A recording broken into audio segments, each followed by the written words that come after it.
want to talk to you about the top 2 skills you need to make money in 2025. A lot of people want the shortcut. They just want to try and get there quickly. Don't think about the result. Think about the skills that it takes to get the result. The first skill that you guys need is I want to talk to you about the top 2 skills you need to make money in 2025. For those who don't know me, what you been doing? No, my name's Zach. I've ran a few multi 7-figure businesses. I currently help fitness coaches now try and do the same with their stuff. So I've been around the block.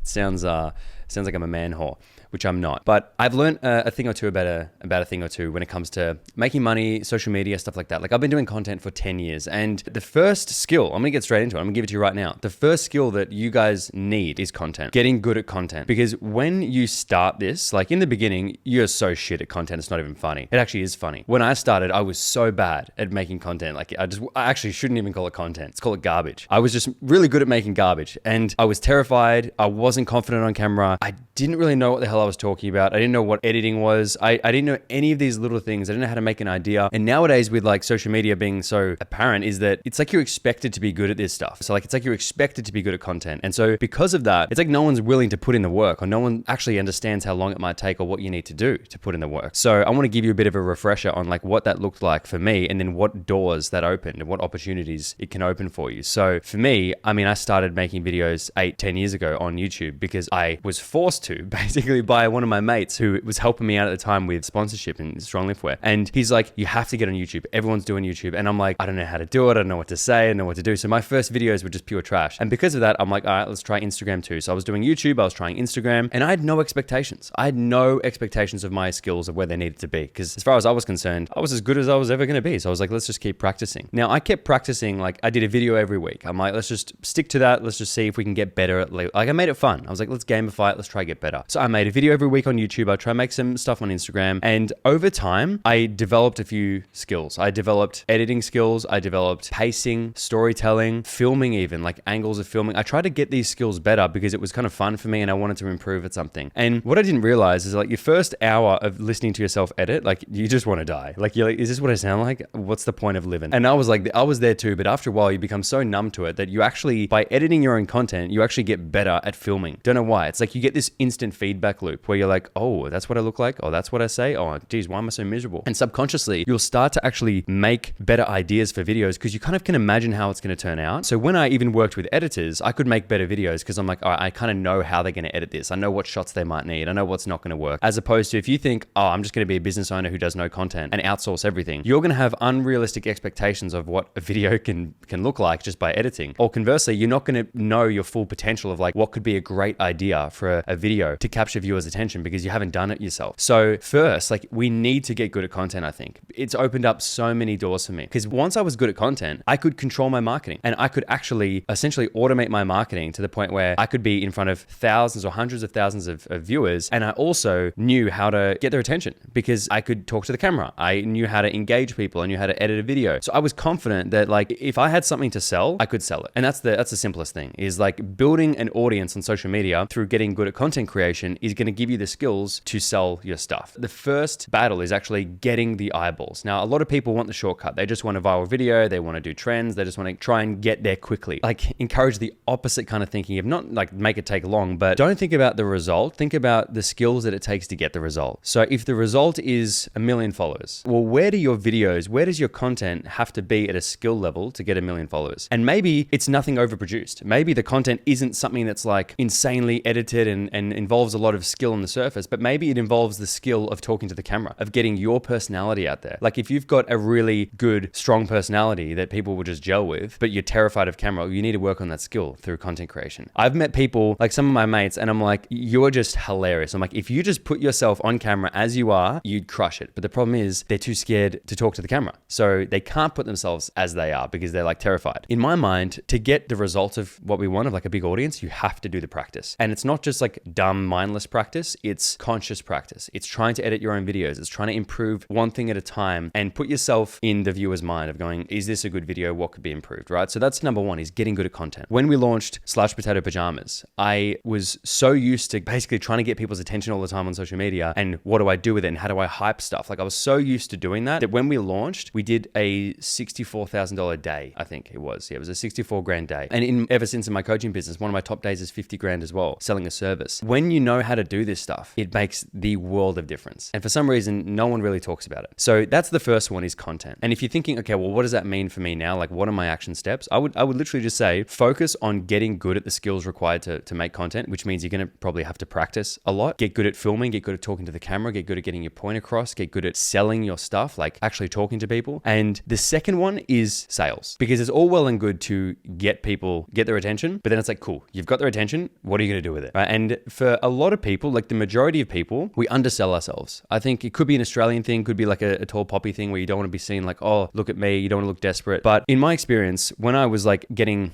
paid to be, an influencer, or like even just my fitness coaching, if I didn't know how to sell myself, I would be broke. It was literally the facts. Like if I didn't do a promo well, I wouldn't sell any fitness coaching plans. If I didn't do a promo well for Gymshark, they wouldn't pay me. Like I wouldn't have the contract. I actually was like, it wasn't like, oh, this is a little hobby. It was like, if you don't get good at selling, you're actually just not going to make money, and you got to go get a normal job again. And I didn't want to do that because I was enjoying what I was doing. So I was like, Zach, you got to get good at this shit. So I was just very, very authentic in my approach, which I still want to be, and I still try to be. And I think it's a really good thing with sales is to be authentic and not split them up and think sales and authenticity are mutually exclusive. They can be the same thing. And what that meant for me was getting comfortable with selling on my stories, getting comfortable with selling my service, and really talking about it, marketing the hell out of it. Now, when people think of marketing, they think, oh, like just get the awareness out. Like I'm talking, you got to jump on your story and you got to sell your service or your product like it's the best thing in the world. You got to jam it down their throats, because when you feel like you're ramming your service down someone's throat, oftentimes that's when they notice. That's when they actually go, oh, he's selling something. Like, do you know how many times I would literally do a 7-day marketing campaign of everything I had? I'm like stories, emails, posts twice a day. I'm like, oh my God, I'm annoying everyone. And then I'd go catch up with someone and they'd be like a mate, and they go, didn't you do some like product? And I'm like, yeah, I've just been literally talking about it every single day. I thought you would have known exactly what it is and the price point, but no one cares, because no one really cares about you, right? They're just like managing their own life, trying to deal with their own shit. And that's totally fair. We can't expect people to be keeping tabs on us. I'm saying this, my point is that you are underselling whatever you're selling. Like chances are, if you're listening to this right now, you are underselling whatever it is you're trying to sell. Could be you're just yourself, right? But it's an innate default. It's like a default way of being that we just like undersell ourselves. So what I try to do is go, let's do the opposite, and let's try and almost feel like we're overselling a little bit because it's so good. And if a service or product isn't so good, make it so good. I think it goes without saying, but you have to go above and beyond, right? So that's the first kind of bit of sales, is actually the way you present yourself on social media. So it's taking the content, the marketing, and going, okay, cool. How do you sell that publicly? The next one is actually the sales part. If you're doing high ticket, now this is where like high ticket sales, say on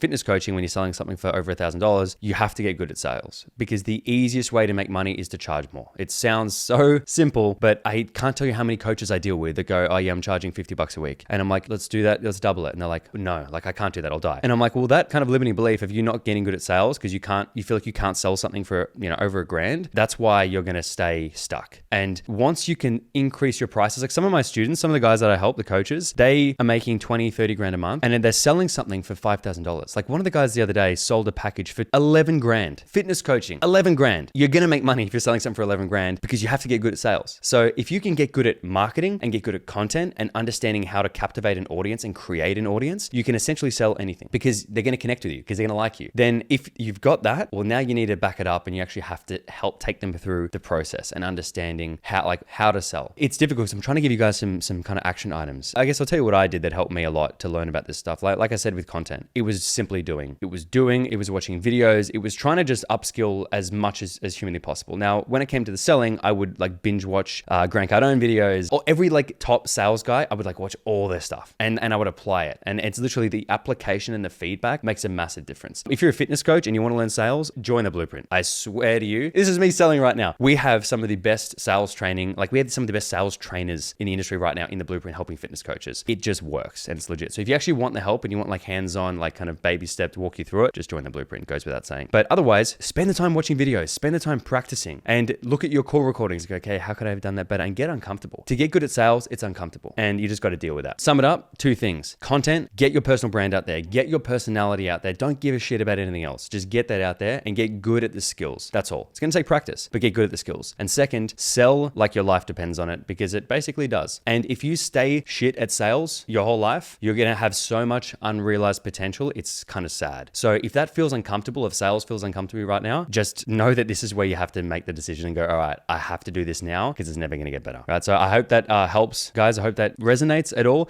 If it does, subscribe on YouTube. Podcast listeners, definitely give it a 5-star. That'd be great. That would help me a lot. And I'll leave it at that. If you guys want to join the blueprint, links are all below, and I'll see you next time.